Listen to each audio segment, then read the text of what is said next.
Hi, it's Talia here from the Climbing Tree. In today's video I want to talk to you about some of the tools that I used to try to break my phone addiction. Or maybe not like addiction, but you know, like my need to pick up my phone all the time and to use my phone and to like scroll unnecessarily through my social media and different things like that.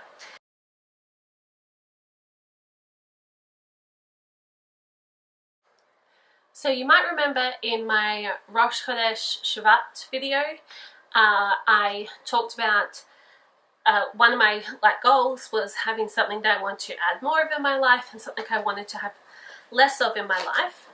And the thing I wanted less of was my reliance on my phone and using my phone just when I was bored or just without thinking, basically. I wanted to be more purposeful in how I use my phone. I was pretty successful with that and I've continued through it, and it is something I do need to continually work on. But I just want to share with you basically the 5 things that I used to help myself and give myself the best chance of success. So let's get into it. The first thing that I did, and probably the easiest thing and is a very common sense thing, is to just put my phone up so I couldn't access it. So I would basically treat my mobile as if it were a home phone. I'd turn up the volume so it was really loud, and I would put it up on top of, like, we have lockers in our house so that each person has a locker to just put their junk or their school things or whatever. And so I would put mine on the top of those. And so it was easy for me to get if I could hear it ringing, or even if I heard a text message, and I could get to it easy enough. I knew where it was because I was putting it in the one place. I didn't feel like it was lost. But I didn't have it in my pocket, and I didn't just have it always on the table next to me or something like this. I just had it up in a certain place so that I could use it and I could put it back. I will say that this isn't one of the things that I did because I'd already been doing this for a really long time, but if you don't already do this, it'll make this difficult. But what I did is I turned off all notifications. So I do not get any notifications on my phone other than like a call or a text message, and I think there's another app. There's maybe like 1 or 2 apps that I said that's okay if that gives me a notification. That's something that I do actually want to be reminded of. Yeah, I'd already done that, and I've been doing that for 12 months or more, I think. So that's, if you don't already have that done, that is definitely the first step, I just have to say. Because if you have your phone up there and you're still getting notifications and you can just hear it ding, ding, ding all the time because someone liked some post on Facebook, or someone sent you a direct message on Instagram, or because some app wants your attention, it's been 3 hours, you need to play the game again, that kind of thing, you don't want all those notifications. That's going to bring you back to your phone all the time, and we're trying to only use our phone when we want to use it and not just whenever it wants us to use it. So yeah, putting it up was the first thing, and the number 0 thing is to turn off all the notifications on all your apps so you're not getting bothered or pull back to your phone unnecessarily. The second thing, which I have to be honest with you, is really difficult and something that I'm not very good at doing, but it is not having your phone in your bedroom at night. The reason that this is so important is because scrolling before you go to bed is one of the most common times to use your phone, and scrolling when you wake up in the morning is also one of the most common times to use your phone. And these are not actually good times to use your phone. These do not serve us, basically. If you are scrolling before you go to bed, even if you've got like the night mode on your phone so that it is like changes the color of the screen and all that kind of stuff, it's still not good. It's this brain stimulation. the things that are good for us to do before we go to sleep are reading and talking with someone, or meditation, or just having a chance to lie there, having a chance to relax and calm down before we go into sleep. And this way we can get really good quality sleep, which is super important. And so not having our phone in our bedroom is the easiest way to stop these two main times that we might use our phone that aren't good times. And so best to like plug it in somewhere outside, if that is, outside your room, not outside your house, if you don't have somewhere outside, or you do need to use the alarm, just buy a cheap alarm clock and this isn't going to be a problem. But if for whatever reason you still want to use the alarm on your phone, or perhaps you are on call and you need to have your phone on, or I totally get that there are times, like when my husband is away, I don't really like not having my phone in my bedroom, because I don't know, I go crazy, and I try not to like actually worry and stress about it all the time while he's away, and I don't. But still, in the back of my head is this thing that says, what if something happens to him and someone needs to call, he needs to call me, or the police need to call me, or the hospital needs to call me. I don't know, of course these things never happen, and God willing they will never happen, but it's just there in my head. So if I do want to have my phone in my bedroom while I sleep, I make sure it's like at the other end of my bedroom. So I'm in my bedroom now, I sleep on the bed, behind you is my, like a chest of drawers that I put like my bits and pieces and my art stuff on, and I could put my phone on there, so that I would actually have to get out of my bed to go and get my phone. And don't ask your children to get your phone for you, because I know that's easy and they will probably do it, but try not to do that. So that's my second thing. Just try not to have your phone in your bedroom at night. If you do have to have it in your bedroom at night, put it far away from your bed so you have to get up to get it, and then you're awake and you can make a choice without mindlessly going to use it. So the third thing is to have an entire day away from your phone. And so I do this each week on the Sabbath. But if you're watching this video, maybe you don't keep the Sabbath, or maybe you do keep the Sabbath, but you do use your phone. This is how you observe things. I'm no judgment here. Then choose a different day. I don't really care what day it is, but having an actual full day away from your phone and away from access to it, like I literally turn it off. I can't think of anything important that could happen. And if you watch any of my other videos, you know that we're converting to Orthodox Judaism, so that's not unusual in Orthodox Judaism to like turn your phone off for Shevat and to just like not have it on and not use it. And other people might have other ways of working this out, but that's what works for me.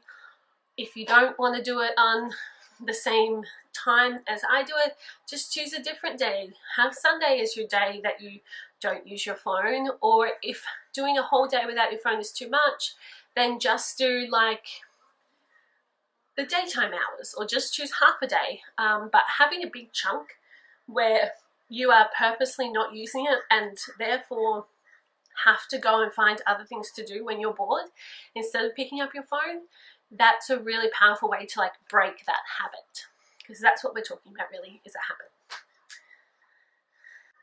The fourth thing is that I had to change my mindset, and perhaps this should have been the first thing on my list if I had thought it through, but I didn't write it down as the first thing, I wrote it down as the fourth thing. But changing your mindset is pretty important, because it is this foundational thing that will give us success. So when we understand the reason why, we understand why this is important, why we want to do it, what the purpose of it is, and we understand why this is a value for us and why we were doing the bad habit in the first place, then we can let that influence all these other things that we're doing, and we can, when we're tempted to do things, when we're tempted to pick up our phone for no reason, even though it's up high, we can come back to this why and say, oh, I didn't want to do that.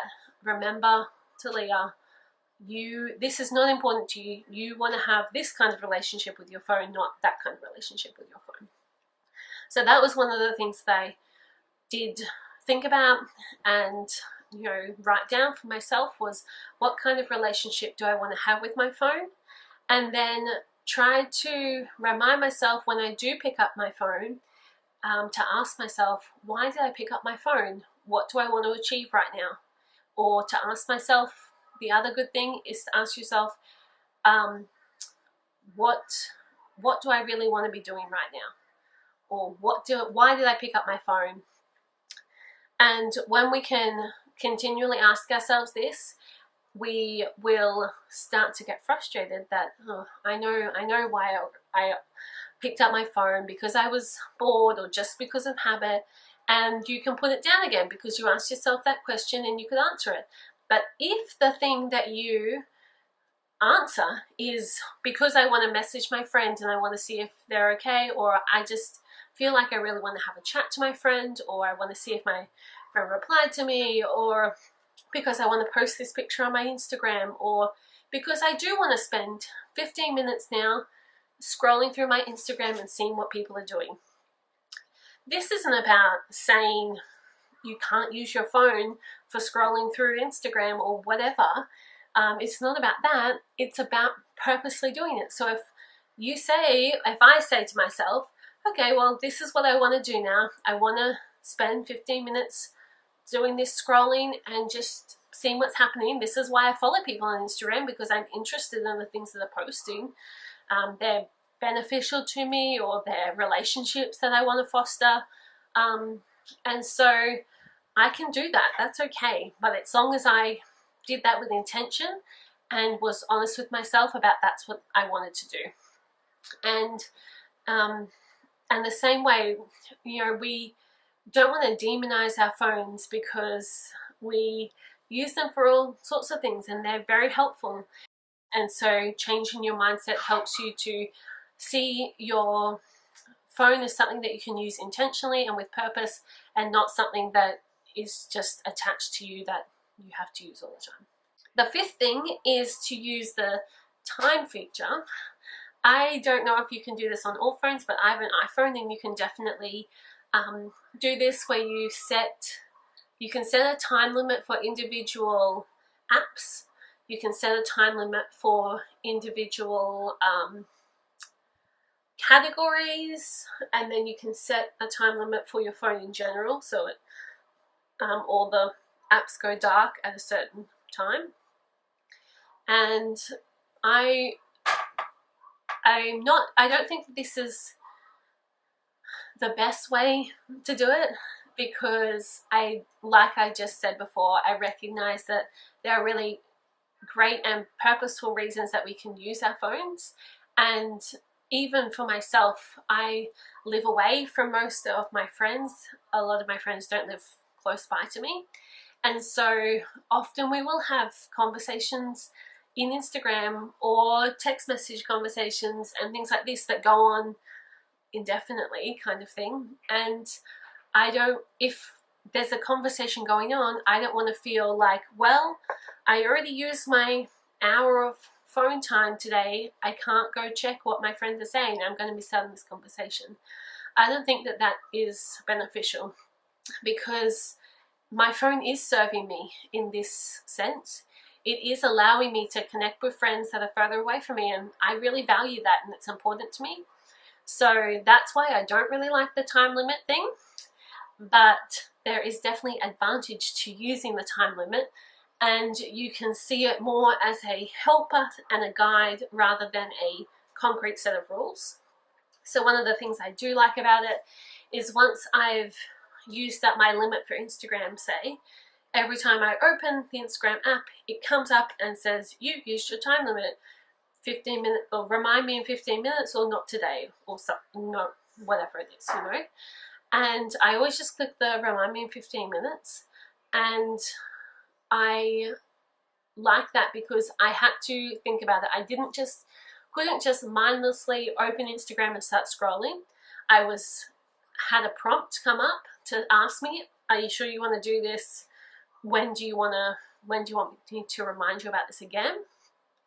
And yeah, I just think that is a good thing, that a good barrier between you and mindlessly doing things, even if it's a good reminder as well to say to you, look, you have used your phone quite a bit today, you have used this app quite a bit today, or social media in general, or whatever, or games, or whatever it is. Maybe ease up a bit. Do you really need to do this? Of course, it doesn't actually say all these things when you open it, but to me, this is what it says. It's asking me these questions and it's prompting me, and I ask myself these questions when it pops up. And so I do find that really helpful, and I think that is a really good way to use the time feature in your iPhone or whatever. So let's just recap. There were 5 things that I have been doing and am currently doing to help break my phone habit. The first one was to put my phone up somewhere so I'm not using it all the time. It's not easily accessible in my pocket. The second thing I was doing was making sure my phone wasn't in my bedroom at night, and if it is, that it's far away from my bed. The third thing I was doing was having an entire day away from my phone. For me, that's the Sabbath. If you can't do a full day away from your phone, then having maybe half a day or a specific chunk of time where you turn your phone off and you're not even going to be prompted by a phone call or a text message to use it. The fourth thing was to change my mindset, really asking myself what I want, what relationship I want with my phone, and what the purpose of me using my phone at this particular time is. And the fifth thing was to use the time feature on your phone, on your iPhone or maybe other phones, to prompt you when you've used up an allocated time in an app or in a category, so that you are aware of how much time you have spent on your phone in the day. So they are my 5 things that I've been doing to help break my phone habit. It's going really well so far. Some days are better than others, but on the whole, we are having a more positive relationship with my phone. So, and I think that, can I just say at the end here, this is important because we are modeling behavior for our children, and we don't want them to think that this is okay and normal and all of this stuff, to just be on your phone all the time. And I understand that sometimes it can be really difficult, but if it's not something that you can be motivated to do for yourself, then I would really think about how this could be affecting your children and the way you're modeling things for them, and do it for them. So anyway, I hope that this is useful. I think that there are probably lots of other things that people use to help curb their phone habit. And if you have a suggestion or something that's working for you, then please leave it in the comments below, and we could get a really great resource of ideas of things we could be doing to help each other. Thanks guys, see ya.